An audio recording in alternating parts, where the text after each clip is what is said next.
Hey, have you ever wondered what it would be like to be like a gym leader? Growing up, like watching the Pokemon anime, it was cool to now imagine from that perspective what it would be like to run a team of six Pokemon that ran the same typing. Would I be like a steel gym leader, a water, or a fire gym leader? So instead of putting it to my imagination, I decided that maybe I could do it now. Why not? Let's go check it out. So I decided to enter a monotype regulation H tournament that was hosted by Himi Turner. Shout out to Himi, love you, bro, and huge shout out to the Poke Bros. We had to pick from one type of the 18 Pokemon types that are allotted to us, and it was going to be a matchup between other trainers that were going to do the same thing. Now, the question was, what would be the best type to pick from? So, at first glance, out of all these 18 types that we have accessible to us, with us being only able to pick one, there's some that immediately, in my mind, stood out from the rest, just off, you know, what I could imagine would be good in Regulation H. So, the first one that was a no-brainer was water. I thought mono water was going to be naturally the best thing. Shout out to Misty. Sorry, Brock. Mono rock don't work here because mono water literally stands out above so many things. Simply because the immediate pairing of Basque and Pelipper with setting up rain is one of the strongest things in the metagame right now without even having a monotype. I mean, Arch Rain with Peli Basque is literally one of the most dominating types that won not only the first Regulation H tournament major tournament, but also proceeding to win other regional event level events. So that was an easy pick. The next obvious duo was quite literally Dondozo Tatsugiri. Now, for me, I hate playing this archetype, but in a monotype tournament like this duo with Rain just seems immediately just powerhouse out the gate. It is quite powerful to have a Pelipper Dondozo lead with a Basque Legion Tatsugiri in the back to swap in the Tatsu, set up your Dozo, and then you can clean up with your Basque and Pelipper and Tatsugiri in the end game once the Dondozo goes down. So immediately after this, the last two slots could have been a toss-up between many things. There's multiple Swift Swim sweepers, but I wanted to have something I thought about that would have Fake Out to give the team a little bit more support. And Ludicolo actually fit both of these roles with Swift Swim and Fake Out, so it has the utility to have that supportive Fake Out pressure and be a fast offensive pressure mon at the same time. And then for me, naturally, it just made sense to add Palafin. You're setting up Tatsugiri Dondozo, you can set up Palafin. Can't necessarily set up Rain, but you do have a very strong offensive Mon that you can set up with Palafin Basque on lead with Peli in the back, and then preserve either your Tatsu if you needed a fast sweeper with Basque, or even Ludicolo. It also gave Haze coverage to having to play the mirror on top of just an onslaught of power with Rain or without Rain. The next thing that I thought would be super powerful, unironically, is another archetype I don't usually like to play, and it was Psychic. Psychic was incredibly powerful because naturally off the bat we have two common duos, or the four pair common duos being immediately good, right? Because we have Armor Indeedee, we have Indeedee Gallade, we have Indeedee Hat. These common hard Trick Room pairings being all psychic types allowed these four to be immediately nabbed if you wanted to play mono psychic. So I chose to go with Hypno as an idea for when I started just trying to decide what type I was gonna pick to play in this tournament. Haze just seemed like an amazing thing to have because of mono water in mind for Dondozo, and for other setup mons that could possibly want to Swords Dance or Nasty Plot or whatever. So it seemed like it had the bulk that this team would want anyway to be able to do stuff like that. And it has insomnia. If there was ever a reason we would run into like Spore Smeargle or something of the sort. So the next pairing, I wasn't too sure what the last psychic type should be, or what the right last psychic type should be. Because there's a lot of choices where between it could have been like maybe for Rig, Araf, or I also thought of possibly like having a Rangaroo, but Delphox felt like a good fit to have a fast psychic type that would put on the pressure that people would probably want to like punch. It would be very nice to have something that fast to put on the onslaught of damage right out the gate, because you could give it like the choice specs on a team like this, which was nice. Or save it for like an end game when your Trick Room is running out and they don't have anything faster than Delphox outside of Trick Room. It definitely could be something that was used to close and clean up. But alas, I did not want to use Mono Psychic. So the next thing I thought would be really good was Mono Normal. Now this one was the sickest one to me because I mean, obviously, like, normal having one weakness in fighting, and the only thing that would be immune to it would be Ghost. I felt like this one had a lot of potential just because of just being able to have to just dodge mostly one type. I guess Steel also was a big threat, but because of that, I thought of running obviously a Blood Moon Ursa Luna, because you can hit ghost types with its ability, paired with a Rangaroo. Rangaroo is one of the strongest Trick Room setters that are at our disposal. It's not very popular in non-mono type tournaments, but the reason why it's so strong is because it has an amazing bulk, and in a mono type tournament it really can just get set up Trick Room almost immediately on turn 1 with Mental Herb and the tankiness of this mon. And pairing Instruct with Blood Moon is just incredible amounts of power. I mean, this duo right here is just literally how you could just win games with a team like this. You also have Final Gambit Star Rafter. This was more to be able to deal with or clean up end games either immediately on turn 1, picking up a very huge knockout that can be very annoying for the Blood Moon to have to deal with, or one of the other partners on the team like this. Something else we wanted was Psychic Terrain. So Malin DD felt like a good fit to have a fast mon paired with Mousehold, because this Mousehold is actually Pop Bomb Mousehold, and I wanted to have a different utility with Pop Bomb Mouse and Orangaroo as well, where you could instruct with a certain speed tier on the Orangaroo if it was faster than an opposing partner next to your opponent's mons that you killed with Pop Bomb, and then instruct before that opponent moves with that other mon and Pop Bomb them again with the Mousehold. I really like the idea of these. And then Porygon 2 was a last minute addition for a team like this, because immediately I looked at it and I was like, man, how does this beat Dondozo if we played Mono Water? So I threw on Trace P2.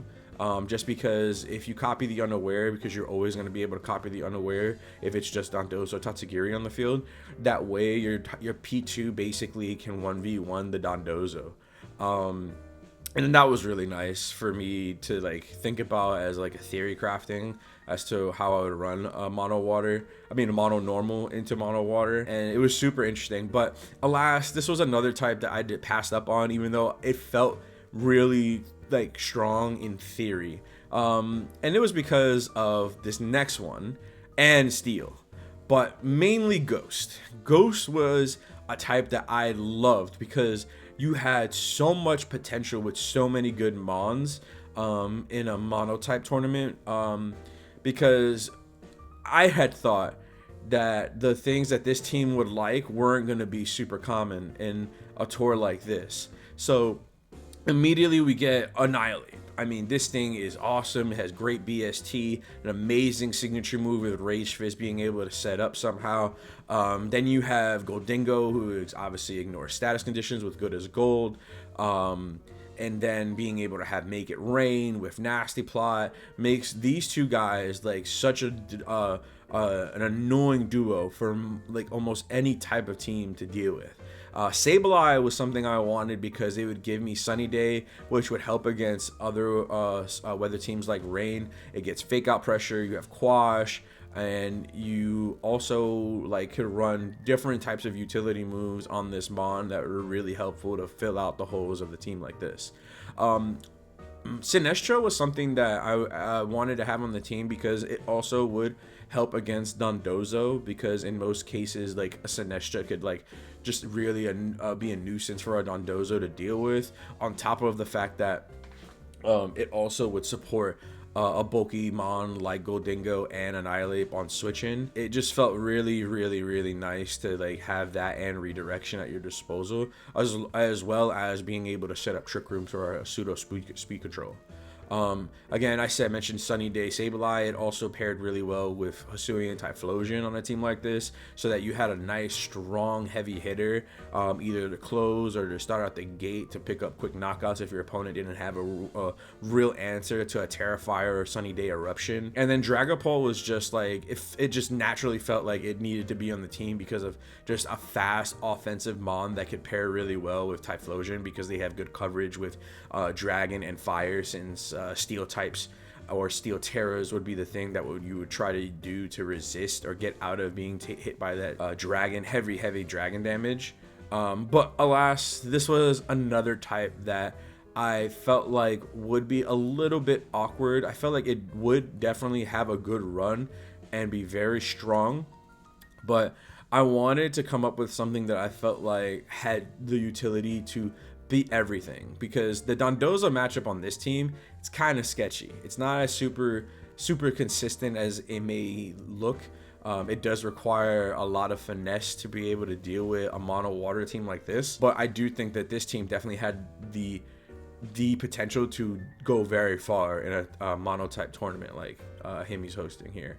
This was honestly something I wish I could have like had more time to work. But I thought about mono flying because I didn't think mono rock, as we said earlier, would be any good in a format like this with so many other typings that would outclass it, because a lot of the rock types don't have like some form of speed control outside of like having sand with Tyranitar and Lycanroc with Sand Rush. So with that being the case, it just made sense to have a team or typing that had a lot of matchups into like just everything. And flying felt like it had that, because you had Haze Murkrow with Tailwind that could set up Sunny Day for weather to power up Solar Power Charizard, the potential to have Wind Power Kilowattrel around Tailwind. You had Flamigo to be able to have a withstanding powerhouse with Scrappy Mon to deal with both ghost types, normal types, and just other different types that you would have to deal with. Corviknight rounded out like a really strong Pokemon with Dragonite that could do things like bulk up Roost, and then Dragonite could have like Ice Spinner to deal with psychic type teams that relied on their terrain. Having the utility of an Assault Vest was nice to have on a team like this with a Mon like this. And yeah, I didn't get to end up playing this or fleshing it out and finishing it, but I do think it definitely has like potential if there ever was another mono type. But I guess what ended up happening though was we circled back all the way to Mono Dark. Now, Mono Dark was super interesting. At first glance, I thought this team was going to be terrible, but then I thought about it some more. Mono fighting wasn't going to be something I thought would be very good in a tournament like this, simply because of it having a lot of issues with the mons that it has. For one, it doesn't have redirection. There was not a fighting type in this format that had coverage to redirect, and not all of these teams do have that, but there are some types that I feel like if you're lacking redirection, you need to be able to have you need to be able to be a powerhouse like on lead. And that felt like a little bit weird with fighting. Now, don't get me wrong, I think fighting may be able to have work in a tournament like this in Regulation H, but I felt like it was a nice call to invest time into Mono Dark, because Mono Dark felt like the most balanced core that could work in a tournament like this. Incineroar, obviously great mon, having fake out utility, having great bulk and in the ability intimidate to support mons like this, and then Grimmsnarl with screens immediately just made sense on a team like this, so that one, we had a fairy type, and two, we had a way to set up screens and like speed control with Thunder Wave, and pairing really well with Incineroar on lead to stall out common leads that people may have in with their monos types, and bringing your sweepers in the back. Along with setting up screens and slowing down your opponents, I wanted some immediate offense. So I thought Hydreigon with Choice Specs was a really nice way to be able to have a mode into Mono Water into Dondozo, simply because it was very strong. And if with Draco Meteor, if you have the drops, and Intimidate and screens, like, it doesn't matter, since the Dondozo's unaware, you'll always have a heavy hitting Draco Meteor even on a setup Dondozo. Along with having Snarl pressure into Mono Psychic with Dark Pulse and Terra Blast, it gave me a lot of move coverage with Hydreigon to function in a tournament like this. Incineroar with Hydreigon was an option to have a duo with. You could also set up our friend Malamar. Now Malamar was definitely a nicher pick for people to have to see, but the reason was that having a fighting coverage that with Contrary giving it the boost made Malamar a menace to have to deal with. If there ever was a reason we would run into Mono Dark, surely we wouldn't run into Mono Dark, right? But I do think having the superpower boost to set up Malamar along with psychic coverage is really nice when you have obviously having dark friends that have dark stabs along with fighting coverage and psychic coverage just really complement a core like this all around the board. And I thought about having Trick Room on this team to have another form of speed control outside of Thunder Wave, but Taunt was something I thought was really nice, because if I was able to knock off a Mental Herb with Incineroar or with Meowscarada, for example, I was able to ensure that I could stop something with Taunt if they didn't have Fake Out. So that was something I really was interested in, on top of another way to be able to deal with the bulky Dondozo or any setup core like Swords Dance, King Gambit, or anything with Nasty Plot, was the awesome signature move that Malamar gets in Topsy Turvy. Now, Topsy Turvy is so cool because not many know that when you Topsy Turvy a Mon after they get a boost like Dondozo, you switch the stats instead of being boosted to being decreased. So that means when the Dondozo is set up and gets its Omni Boost, when the Tatsugiri jumps in its mouth with Commander, you now, if you are able to Topsy-Turvy the Dondozo, instead of that Dondozo now being +2 attack, +2 defense, +2 special attack, +2 special defense, and +2 speed, it now is -2 in all of those categories that it just received an Omni Boost from. So nice Dondozo you got there if it goes down to -2 defense, -2 attack, -2 special defense, and you cannot switch out. So it immediately puts your opponent on a terrible position with their Dondozo being stuck like this. That still allows your Malamar to set up upon it, because of the fact that Malamar would pair well with Grimmsnarl and Incineroar for you to be able to slow down the Dondozo and give it the speed tier that you needed for the Malamar to be faster, since Malamar will naturally outspeed Dondozos even if they're max speed and set up, as long as you parry it. So that was a great way to be able to set up the Malamar into Dondozo and Rain teams, along with having your partners be around and come in and close. This was something really cool that I've used before in one of the GCs, and Malamar, honestly, I think is a really cool mon in Regulation H. Definitely something I would consider. Along with that, I wanted some strong, fast offense that wasn't just Hydreigon. And Meowscarada just fit that piece so well since a Focus Sash was available on a team like this. It gave me a really strong heavy hitter that didn't have to worry about getting intimidated, despite us having two Mons that could abuse Intimidate with Malamar and Defiant King Gambit. But it just made so much sense because it was a fast knockoff with Stellar Terra, a nice strong Flower Trick that can always crit with Overgrow. If I ever got broken down a Sash, I had a strong Flower Trick. And then the third move along with Protect, sorry, edit that out, gun. The third move that would be used aside from Protect was Fake Tears. Fake Tears was something that I thought was going to be really good on a team like this to pair well with the Hydreigon, because it allowed me to have like Fake Tears into, if I ever faced Mono Dark, into Archaladon, so I can just nuke the Archaladon if they weren't sturdy and they were stamina for some reason.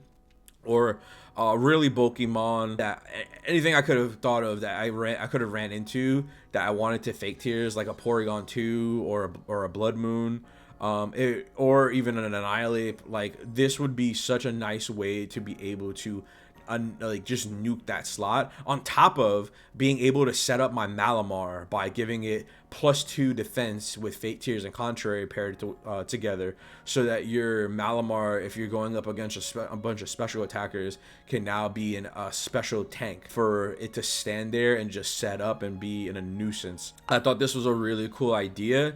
It didn't really come up much in our tournament run, but it definitely was something that was menacing to see on a team sheet for sure. Because there were certain points where I did consider doing this into most of the matchups that we did play against. Now, let's look at that tournament run now that we're talking about it. Now, starting from the gate, there were some really cool teams, and I'm going to have some real quick shout outs that I thought were really sick to see. Some things I didn't consider. One of my friends, shout out to Cloud, that helped me with this team, thought about Mono Dragon, and I had issues with Mono Dragon because it just seemed like a punching team, and it was.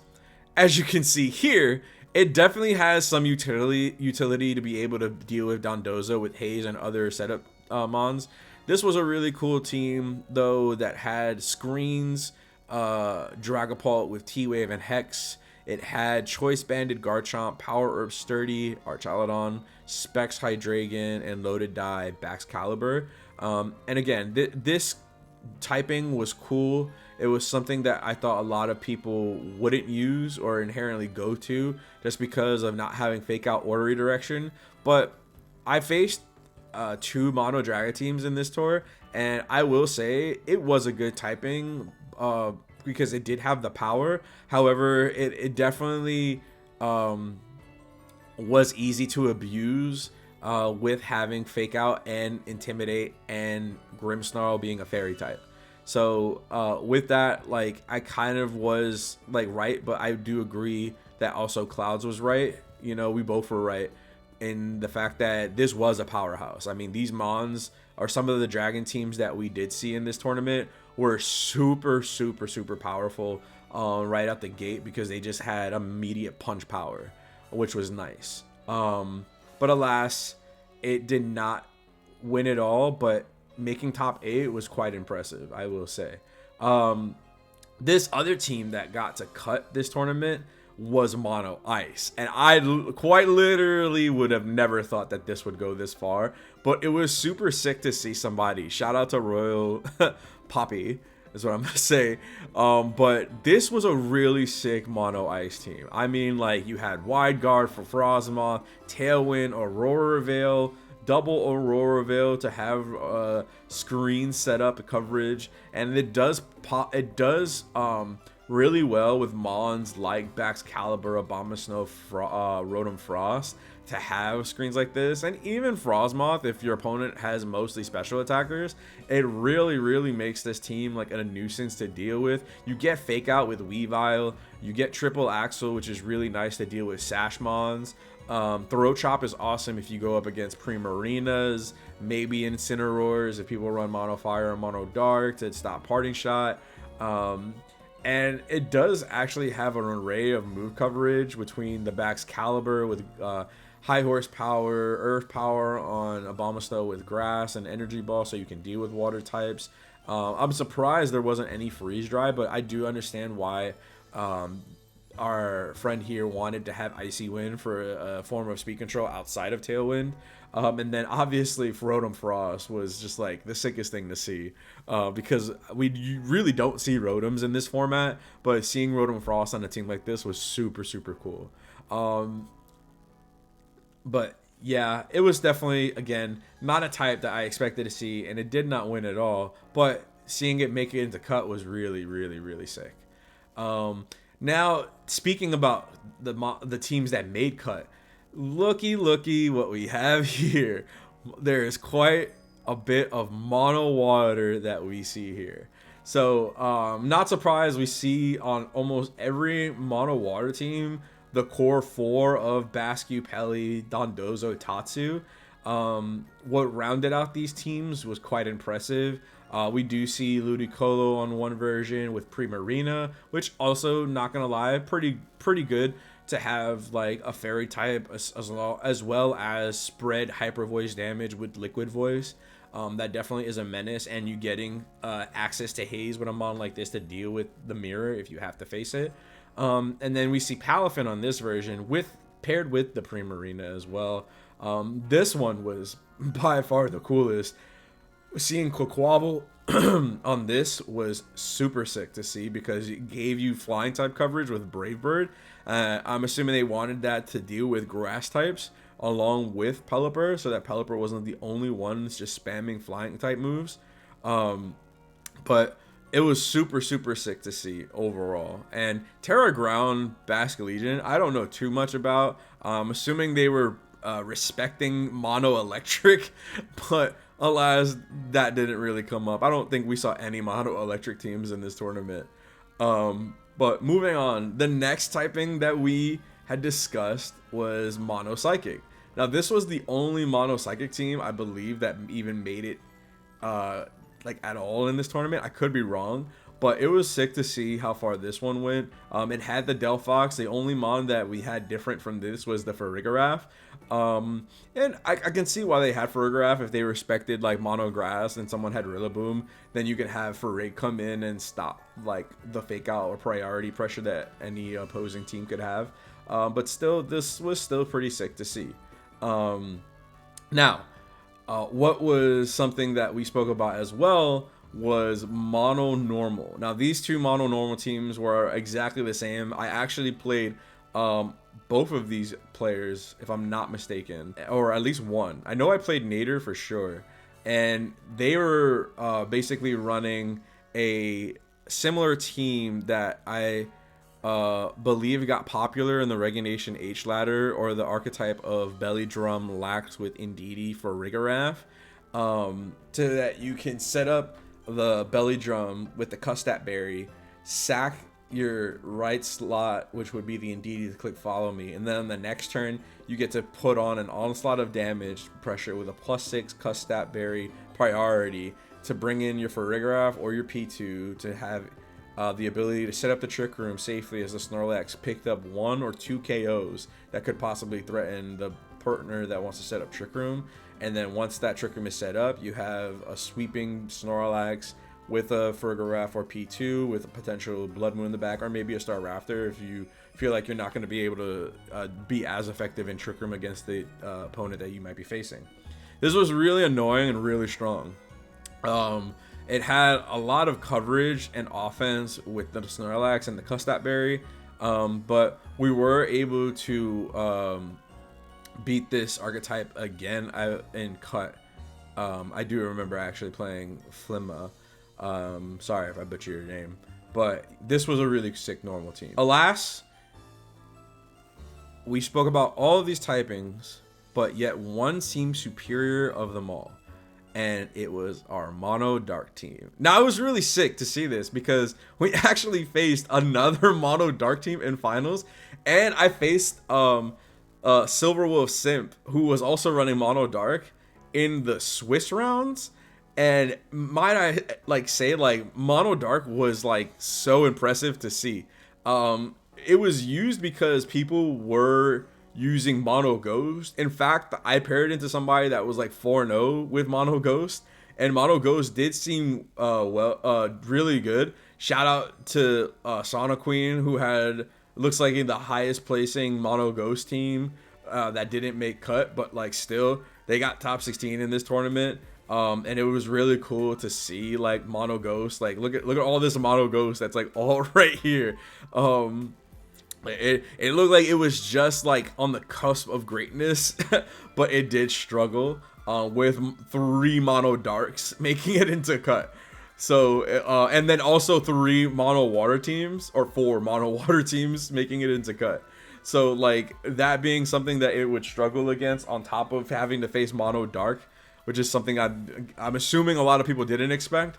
Definitely was a challenge for Mono Ghost, but big shout out to Mono Ghost, because I had a feeling that this was going to be good, and it looks like some people did too, and they thought of some of the things that we thought about when we were prepping for this tour. Alas, this was the team that we decided to overall use. This is the OTS. We ran the Assurance on the King Gambit with the Black Glasses instead of running Swords Dance Gambit, because I wanted to have Iron Head. Having that steel move was really nice to be able to deal with Fairy Terras, or if we had to go up against Mono Fairy, so that we wouldn't just get walled by it. And it came up like quite a bit, so I'm really glad we got to do that, especially in finals. Being able to have that Iron Head coverage was really nice, to be able to face an opposing mono dark team that had Tyranitar, since Tyranitar was really annoying to deal with, since it had low kick for King Gambit, because King Gambit could kind of thrive in a matchup with an opposing mono dark, since we had the Assurance, because even into like resisted hits, if I got a little bit of chip, Terra Dark Black Glasses Assurance with its boost literally was just like a nuke. And again, King Gambit was really nice to be able to deal with opposing mons when you had Intimidate and Screen set up. It was just like so oppressive. And Malamar, like I said, came up a lot. I want to say like King Gambit and Malamar were like the MVPs of this team for sure. This was something that like I was super proud of. Terra Psychic on Hydreigon was something that we thought about, because we wanted to have a very easy line into beating Mono Psychic, because Gallade definitely could be an issue if we couldn't stop them from setting up Trick Room, and there was really no guarantee of us stopping them from setting up Trick Room. So we wanted to have a line that would be incredibly annoying for our opponent to deal with if we faced Mono Psychic. We didn't want to have to struggle against Gallade at all, and that was the premise of having Terra Psychic. Terra Water for Malamar just seemed like a great like defensive Terra for it to have. So that you weren't weak anymore to quad weak to bug, let alone being able to withstand a wave crash, which is the strongest hitting move we were expecting from a Dondozo to hit us with, so that we can always topsy-turvy it if we had to. Stellar and Meowscarada was amazing. It would definitely help a lot in a mono water matchup. Ghost Grimmsnarl didn't come up much, but it was nice to have to respect a lot of the fake out users that could come up in a monotype tour. And then Ghost Terra AV Ensign. AV Ensign was amazing. It's super strong into a lot of special attackers. Obviously, it was great. It's great into the Mono Psychic team if we had to run it against it.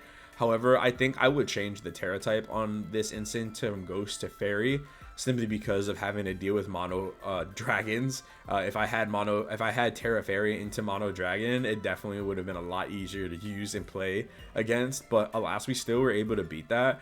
But I would make that change only for this type of tournament, though. I think Ghost Ensign in any other capacity would be much better on a team like this.